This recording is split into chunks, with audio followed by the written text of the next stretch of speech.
स्वर्गवासी संतोष अण्णा देशमुख यांच्या हत्येचे photos viral झाल्यानंतर 4 ते 5 दिवसापासून ते फोटोज पाहतोय. ते फोटो पाहिल्यानंतर मन अगदी सुन्न होतंय. एखाद्या जनावरालाही इतक्या भयानक परिस्थितीमध्ये कोणी मारणार नाही, परंतु यांनी मानवाला एवढ्या भयानक परिस्थितीमध्ये यांनी संतोष भैया देशमुख यांची हत्या केली.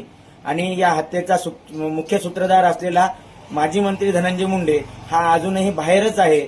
न्याय व्यवस्थेवरचा विश्वास उडण्या अगोदर फडणवीसांनी धनंजय मुंडेला अटक करावी, त्याचबरोबर धनंजय मुंडेचं विधानसभा सदस्यत्व रद्द करावं आणि धनंजय मुंडेला सुद्धा सह आरोपी करून त्याला सुद्धा तीच शिक्षा द्यावी. ही मराठा समाज असेल किंवा इतर सर्व समाजाच्या वतीनं आणि मानवतेच्या वतीनं ही मुख्यमंत्री देवेंद्र फडणवीस यांना ही अशी विनंती करतो. आणि देवेंद्रजी फडणवीस साहेब, आमचा विश्वास आहे तुमच्यावर, या विश्वासाला तुम्ही तडा जाऊ देऊ नका ही विनंती तुम्हाला करतो. आणि जर या विश्वासाला तडा गेला तर या महाराष्ट्रामध्ये लाखोंचे मोर्चे परत एकदा निघतील, लाखोंचा आक्रोश परत एकदा रस्त्यावर येईल. याची दक्षता आज देवेंद्र फडणवीस यांना घेण्याची गरज आहे. एवढी विनंती करतो आणि थांबतो. जय जिजाऊ, जय शिवराय.